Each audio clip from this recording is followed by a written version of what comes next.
유튜브로 읽는 박정희 전기 3권 혁명 전야 젊은 군대의 타자기 노세한 관청의 펜대.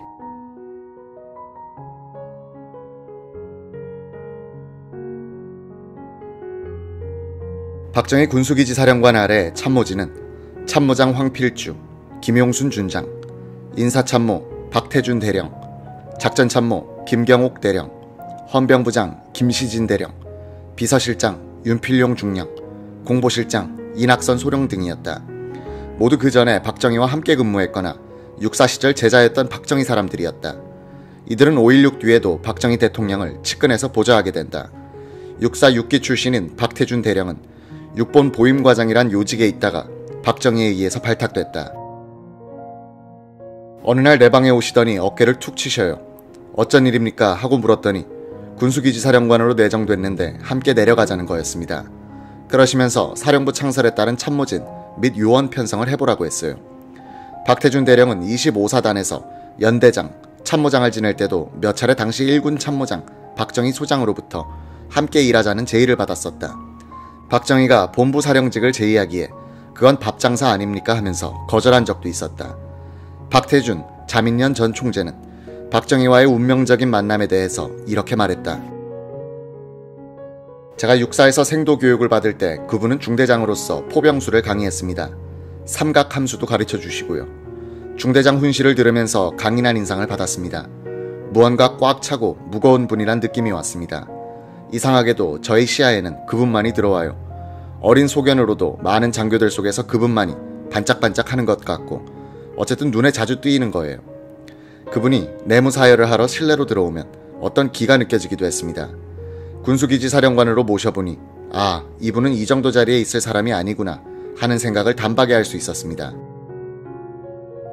박정희 사령관은 군기 담당이기도 한 박태준 대령에게 후방부대는 일선과 멀리 떨어져 있고 대민 접촉이 많으니 적절한 훈련을 통해서 규율을 확립하라 라고 지시했다. 박정희는 또 박태준에게 군수사 예하부대와 부산 시민들이 함께 참여하는 체육대회를 동대신동 운동장에서 개최하도록 했다. 박 사령관은 여야 정치인들의 청탁에 대해서는 원칙에 의해서 처리했다. 합리적인 부탁이면 야당 의원이라도 들어주고 무리한 청탁은 묵살했다. 자유당 실세의원의 친척이 관련된 군내 부정사건도 철저하게 수사하도록 했다. 수사 책임자가 머뭇거리자 자네는 사실대로 수사해. 책임은 내가 지는 거야 라고 했다. 그 자유당 의원이 항의차 사령관실을 찾아오자 몇 시간이고 기다리게 해놓고는 끝내 만나주지도 않고 돌려보냈다. 박태준 대령은 그때 한국군 안에서 자라나고 있었던 새로운 엘리트 집단을 대표하고 있었다. 미군 보병학교와 행정학교에 2번 유학해 현대적 전술학뿐 아니라 조직관리학을 배운 그는 1956년에 수색에서 국방연구원이 개교하자 국가정책 담당 교수가 됐다. 그때 교수부장은 유병현 대령, 경제정책 담당 교수는 이훈섭 대령과 최영두 대령이었다.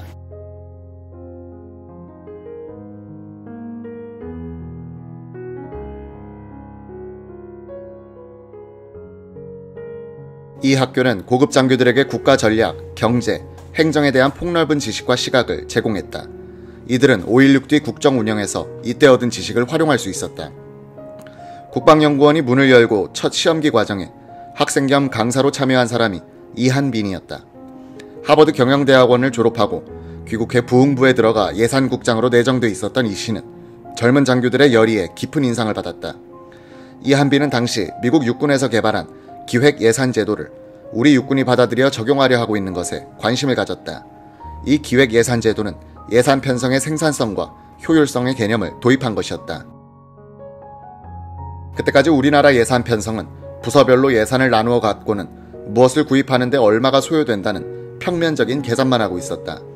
군에서 도입한 기획예산제도는 어떤 사업을 하는 데 있어서 얼마의 돈을 투입하면 얼마의 성과가 나오는가를 따져 예산을 짜고 계획, 실행, 확인 과정을 통해서 그 사업의 진도를 제도적으로 검증하도록 했다.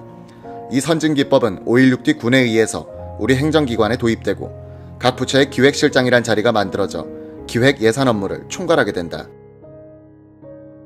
이한빈은 국방연구원과 거의 동시에 세워진 육군 군사학교에 출강하여 최고급 지휘관들을 상대로 하버드 경영대학원에서 배운 미국식 조직 운영에 대한 강의를 했다. 그는 이것이 계기가 돼 5.16 뒤에 중요한 역할을 하게 된다. 박태준 전 총리는 당시 군대의 행정 수준이 민관 부문보다 훨씬 선진돼 있었다고 했다. 그때 민관 관료들은 행정은 일제시대의 방법을 답습해 법대를 나온 사람들이 법을 기준으로 하고 있었지만 군대에선 미군 제도를 받아들여 행정 전문가가 시스템을 통해서 조직을 관리하고 있었습니다. 4.19 계엄령 직후 나는 부산시청 통제관으로 근무했는데 공무원들의 낙후성을 목격하고 놀랐습니다. 군대에서는 한글 타자기를 써 요점 위주로 문서들을 작성하고 있었는데 공무원들은 펜대로써 수재직원에 대하여로 시작되는 유장한 글을 쓰고 있더군요. 젊은 군대의 한글 타자기와 노쇠한 관청의 펜대, 그 상징성만큼이나 당시 한국군 장교단은 양과 질 모든 면에서 기형적으로 급성장하고 있었다. 약 70만 대군이 정부 예산의 약 30%를 쓰고 있었으니 이 집단에서 지도층이 배출된 것은 당연했다. 창군 이래 1960년 말까지 육군에서 도미 유학한 장병의 누계는 7,049명이었다. 미국 보병학교 유학생이 1,551명, 포병학교가 1,202명으로 가장 많았다. 장교들이 다녀온 학교의 이름만 살펴보아도 이들이 무엇을 배우고 왔는지를 짐작할 수 있다.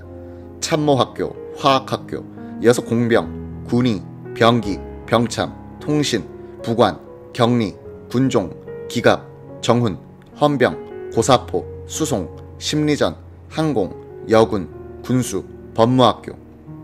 이 한국군 장교들은 미국 여행을 통해서 전술학뿐 아니라 조직, 경영, 기술을 배웠고 이 세계가 어떻게 돌아가고 있는지를 알고 돼지우리 같은 조국을 개혁해야 한다는 울분을 품고 귀국하기도 했다. 외무부 공무원보다도 한국군 장교단의 도미 유학자 비율이 더 높았다.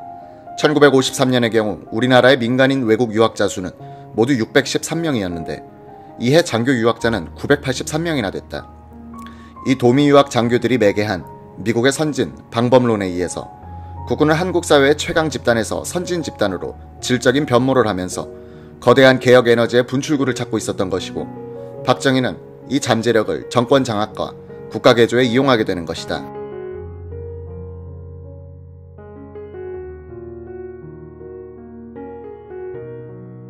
육사 8기 출신으로서 1960년에 특무부대 중령이었던 전제구의 경우 12년의 복무기간 중 1년 7개월을 교육받는 데 보냈다.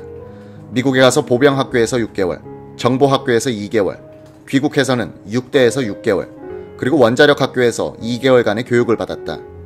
1950년대 후반 주한미군의 핵무기가 도입된 것과 보조를 맞춰 한국군에서는 핵전에 대비한 원자력 교육이 실시되고 있었다. 대학의 원자력공학과가 설치되기 전이었다. 민관 부문에선 아직 재교육이란 개념이 도입도 되기 전에 장교들은 끊임없이 교육을 받으면서 자신의 기능을 발전시키고 있었다. 한국군의 미국식 행정제도를 도입하는데 지도적 역할을 한 사람으로 꼽히는 김웅수 소장은 5.16 쿠데타 때 육군단장으로서 박정희에 협조하지 않았다가 옥살이를 한 뒤 미국에 건너가 워싱턴 가톨릭 대학에서 교수로 근무했다. 건양대학교에서 경제학 교수로 재직하기도 했다. 그는 한국군의 질적, 양적 팽창이 5.16의 한 원인이었다고 말했다. 1960년 당시 한국의 대표적 조직체는 군대, 경찰, 정당, 행정부서였습니다. 정치와 행정 조직의 생산성은 퍽 낮았습니다. 경찰은 서열 질서를, 군대는 무기를 가진 강력한 조직이었습니다. 도미 유학 장교들이 많은 군대는 국제화되어 있었고 미 고문관들은 국군의 각 부대의 조직관리 기술을 전수했습니다. 도미 유학 장교들은 민주주의를 배우러 간 것은 아니지만 서구 선진사회의 작동 원리를 배우고 왔습니다. 국방연구원은 장교들에게 정치, 외교, 경제를 가르치게 되었는데 정부 고관들의 강의 수준에 대해서 이 장교들은 저 정도밖에 안 되나 하는 생각을 가지면서 우리가 하면 훨씬 잘하겠다는 자신감을 갖기도 했죠. 한국군 장교단은 점차 정치화돼 갔는데 이를 억제해야 할 정치가 제구실을 못하니 군대가 나서는 것을 막을 수 없었던 겁니다. 1960년 육본 정보국에서 근무하던 648기 이영근 중령은 장교들은 영내에서 점심을 굶고 불식미라는 전표를 모아 쌀로 바꾸고는 그릇도 마땅치 않아 군용 지도에 받아서 집으로 가져가곤 했다. 미국의 군사유학까지 다녀온 장교가 쌀이 부족해 군용 파카에 털 달린 안감을 시장에 내다 팔아 살던 시대였다. 울분이 절로 솟았다 라고 했다.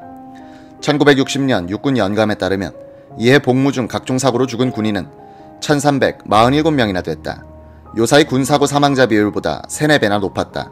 사인별로는 근무 중 순직사 45명, 병사 378명, 자살 251명. 이에 탈영자는 16,787명이나 됐고 월북자는 12명, 월북 기도자는 6명. 군기 위반으로는 무임승차가 많던 시절이었다. 1956년부터 1960년 사이 강원도 화천 3사단 포병중대 행정병으로 근무했던 강호창은 필자에게 전화를 걸어와 이렇게 증언했다. 휴가 나간 사병이 안 돌아오는 경우가 많았습니다. 데리러 가보면 배가 고파서 못 견디겠다고 귀대를 거부하는 판이었죠. 군단장 숙굴, 사단장 숙굴, 연대장 숙굴, 대대장 숙굴에 수출 구워주는데 날마다 동원되고 땔감과 건축자재용 목재를 잘라내는데 사역을 하다가 보니 중대원 100명 가운데 부대에 남아있는 인원은 10명 남짓했습니다. 상부에서 검열이 오면 이웃 부대에서 병력을 꾸어와 속여 넘기기도 했어요. 많은 장교들이 도둑질로 먹고 살고 있었습니다.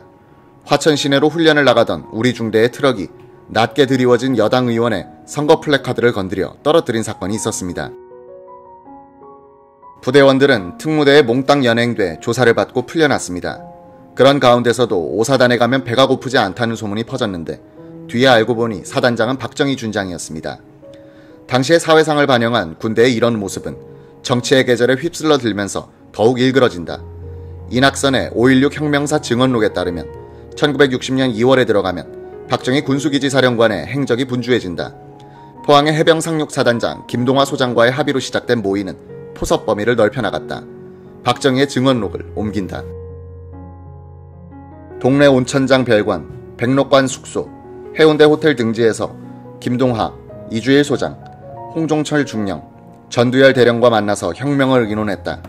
당시의 정세는 3.15 선거를 앞두고 군내에서도 3인조, 9인조, 비둘기 작전 등 공공연한 부정선거 지령이 군 고위층으로부터 하달되고 있었다. 청년 장교들의 구국의 일념이 고조되고 있었다. 혁명에 동원할 부대로는 포항해병사단, 2군 사령부 예하부대, 김포주둔 해병여단을 검토했으나 계획의 중심지가 부산이기 때문에 곤란이 있었다. 때마침 장도영 2군 사령관이 부산으로 내려왔다. 나는 그를 해운대 호텔로 초치해 부패한 자유당 정권을 넘어뜨리고 군부에서 일어나야겠다는 계획을 설명하고 그의 협조를 요구하니 그는 원칙에는 찬동하면서도 그 시기와 방법에 대해서는 좀 더 두고 연구하자고 다짐했다. 송효찬 육군 참모총장이 도미하는 1960년 5월 8일을 거사일로 결정했다. 작전 계획은 이주일 참모장이 2군 병력을 지휘해 부산을 점령하고 해병사단이 부산에 출동한다. 인천 고사포단과 김포 해병여단은 서울을 점령한다는 것이었다. 안동 36사단장 윤태일 중장은 김동화 소장과 만주군관학교 동기로서 박정희보다 1년 선배였다. 그도 이 모임에 가담, 영주 점령에 임무를 받았다. 박정희와 김동하는 특무대의 감시를 피해서 경주에서 여러 번 만났다. 박정희는 경주로 놀러가는 것처럼 위장했다. 한 번은 자신의 대구사범 동기로서 부산에서 내과 의사로 있던 조중추를 육군병원 간호사들과 함께 경주로 놀러가자고 꾀어내 데리고 가서는 불국사에서 김동하와 밀담하는 것을 야유회로 위장했다. 그때 부산일보의 편집국장 겸 주필은 황용주였다.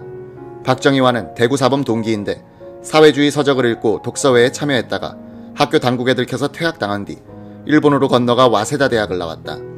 황용주와 박정희는 자주 어울렸다.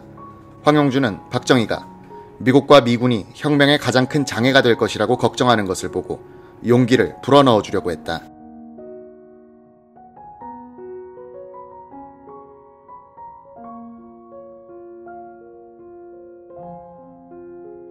나는 미국이 큰 문제가 되지 않을 것이라고 설명해 줬습니다.